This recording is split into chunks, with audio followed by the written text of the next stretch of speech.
Hi అండి, అందరు నమస్కారం. ఏపీ రాష్ట్ర వ్యాప్తంగా ఉండే సచివాలయ ఉద్యోగస్తులకు దిమ్మ తిరిగే షాక్ అయితే ఇచ్చింది మన కూటమి ప్రభుత్వం. సచివాలయ వ్యవస్థను రద్దు చేస్తూ ఉత్తర్వులు అయితే జారీ చేసింది. దానితో పాటు గత ప్రభుత్వం ప్రవేశపెట్టిన వాలంటీర్ వ్యవస్థ ఈ ఆగస్టు నెల 15వ తేదీకి వారి పదవీకాలం అయితే ముగియనుంది. తిరిగి వీరిని ఇలాగే కంటిన్యూ చేస్తారా అంటే రాజీనామా చేయని వారిని ఇలాగే కంటిన్యూ చేస్తారా, లేక కొత్త వారిని ఏమన్నా రిక్రూట్మెంట్ చేసుకుంటారనే పూర్తి సమాచారం అయితే ఈ వీడియోలో అయితే తెలుసుకుందాం. ఈ వీడియో మీకు నచ్చినట్టయితే ఖచ్చితంగా ఒక చిన్న లైక్ ఇవ్వండి. అదేవిధంగా ఇలాంటి వాలంటీర్కి సంబంధించి ఏ ఒక చిన్న అప్డేట్ వచ్చినా ముందే మీరు తెలుసుకోవాలంటే మన ఛానల్ అయితే సబ్స్క్రైబ్ చేసుకోండి. అదేవిధంగా మీ ఫ్రెండ్స్ కానీ ఫ్యామిలీ కానీ ఈ వీడియో అనేది ఖచ్చితంగా షేర్ చేయండి. ఇంకా లేట్ చేయకుండా వీడియోకి వెళ్దామండి. రాష్ట్ర వ్యాప్తంగా ఉండే సచివాలయాలను రద్దు చేస్తూ సీఎం చంద్రబాబు నాయుడు గారు అయితే ఒక ప్రకటన అయితే విడుదల చేశారు. గత ప్రభుత్వం పరిపాలన సులభతరం చేయాలని, అదేవిధంగా పేదవాడు ప్రతి ఒక్క పథకం పొందాలన్నా ప్రభుత్వం పని మీద పోవాలంటే పట్టణానికి వెళ్ళవలసి వస్తుందని ఉద్దేశంతో జగన్మోహన్ రెడ్డి గారు ఈ సచివాలయ వ్యవస్థను గ్రామంలోకే ప్రవేశపెట్టడం అయితే జరిగింది. కానీ ఇప్పుడు వచ్చిన కూటమి ప్రభుత్వం ఈ వాలంటీర్ వ్యవస్థను ఎలాగో పక్కన పెట్టేశారు. అదేవిధంగా సచివాలయ వ్యవస్థను కూడా ప్రక్షాళన చేయాలని చూస్తున్నారు. సచివాలయ ఉద్యోగస్తులను క్రమబద్ధీకరించాలని, వారి సేవలను వినియోగించుకోవాలని సీఎం అయితే చెప్పుకొచ్చారు. అదేవిధంగా సచివాలయ ఉద్యోగస్తుల ఉద్యోగాలలో మార్పులైతే చేయనున్నారు. వీరిలో కొంతమంది సిబ్బందిని పట్టణ కార్యాలయాలకు మార్చనున్నారు. మిగిలిన వారిని గ్రామ సచివాలయంలోనే వారి విధుల్లోనే మార్పులు చేసి అలాగే కొనసాగిస్తామని సీఎం చంద్రబాబు గారు అయితే పేపర్ ప్రకటన అయితే చెప్పుకొచ్చారు.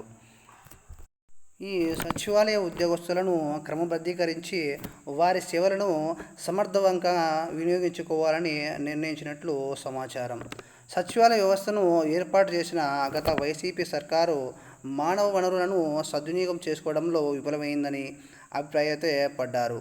గ్రామాల్లో పదుల సంఖ్యలో ఉద్యోగాలను అయితే నియమించారు, కానీ వారికి ఒక జాబ్ క్యాలెండర్ అనేది లేకపోలేదన్నారు.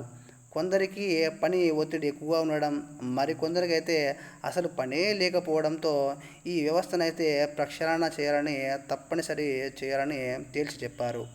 గ్రామంలో అయితే 10 మంది సచివాలయ ఉద్యోగస్తులు ఉంటే వారిలో కేవలం 5 మందిని మాత్రమే ఈ గ్రామ సచివాలయాల్లో ఉంచడం అయితే జరుగుతుంది. వారు ఎవరెవరు అంటే ఒక ఏఎన్ఎం, విఆర్ఓ, డిజిటల్ అసిస్టెంటు, సంక్షేమ కార్యదర్శి మరియు మహిళా సంరక్షకురాలు. వీరిని మాత్రమే ఇక్కడ ఈ గ్రామాలలో ఉంచి మిగతా వారిని అయితే ఈ పట్టణంలో అయినా మండలం లెవెల్లో వాళ్ళకి ఈ అధికారాలు అయితే పంపిణీ చూస్తున్నారు. వారిలో ఒకరిని డీడీఓగా నియమిస్తున్నారు. అదేవిధంగా పట్టణాల్లో అయితే వార్డు సచివాలయాల్లో అడ్మిన్ని, ఎడ్యుకేషన్ అసిస్టెంట్లను, సంక్షేమ కార్యదర్శిని, శానిటేషన్ను మరియు ఏఎంలను, మహిళా సంరక్షణ కార్యదర్శులను ఉంచి మిగిలిన వారందరినీ మున్సిపల్ లేదా పట్టణ అభివృద్ధి శాఖకు అప్పగించనున్నారు మన కూటమి ప్రభుత్వం. అదేవిధంగా ఈ సచివాలయాల్లో పూర్తిగా కొన్ని ఉద్యోగాలు రద్దు చేయనున్నారండి. అవి ఏమిటంటే ఇంజనీరింగ్ అసిస్టెంట్లను మరియు అగ్రికల్చర్ లేదా హార్టికల్చర్ అసిస్టెంట్లను, విలేజ్ సర్వేయర్ అసిస్టెంట్లను, పశు సంవర్ధక సహాయకులు తదితర పోస్టులను రద్దు చేసి క్లస్టర్ విధానంలో మాతృశాఖ ఆధీనంలో ఉంచేందుకైతే ఈ ప్రణాళికనైతే రూపొందించినట్లు తెలుస్తోంది.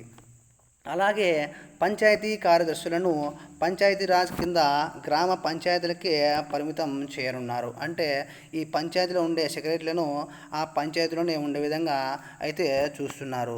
ఇంకా క్రింద గ్రామ పంచాయతీలకైతే పరిమితం చేయనున్నారు. రాష్ట్రంలో 10,960 గ్రామ సచివాలయాలు, 4,044 వార్డు సచివాలయాలు, సుమారు 1,26,00,000 మంది కార్యదర్శులు పనిచేస్తున్నారని చెప్పుకొచ్చారు. గత ప్రభుత్వం ఈ సచివాలయ వ్యవస్థని తీసుకువచ్చి గ్రామంలో అనవసరంగా ఒక 10 మంది దాకా వాళ్ళ ఉద్యోగాలు ఇచ్చి వారి నుంచి ఎలాంటి సంక్షేమాన్ని పట్టించుకోలేదని, అదేవిధంగా గ్రామ వార్డు సచివాలయాలకు అవసరమైన 5 కార్యదర్శులను అక్కడే ఉంచి మిగిలిన వారికి ఆయా మాతృ సంస్థలకు పంపడం ద్వారా ఆయా శాఖలను బలోపేతం చేసినట్లు అవుతుందని చెబుతున్నారు. మినీ మండలాలు, మినీ మున్సిపాలిటీలాగా సేవలు అందించేలా ఈ సచివాలయాలను తీర్చిదిద్దామంటున్నారు. దీని ద్వారా మానవ వనరులు వృధా కాకుండా ప్రజలకు విస్తృత సేవలను అందించే అవకాశం అయితే కలుగుతుందని భావిస్తున్నారు. అంతే అండి. ఈ వీడియో మీకు నచ్చినట్టయితే ఖచ్చితంగా ఒక చిన్న లైక్ అయితే ఇవ్వండి. అదేవిధంగా ఈ ఒక సమాచారాన్ని మీ ఫ్రెండ్స్కి, ఫ్యామిలీకి ఖచ్చితంగా షేర్ చేయండి. థ్యాంక్ యూ ఫర్ వాచింగ్ అండి. నెక్స్ట్ వీడియోలో మళ్ళీ కలుద్దాం. అంతవరకు నమస్కారం.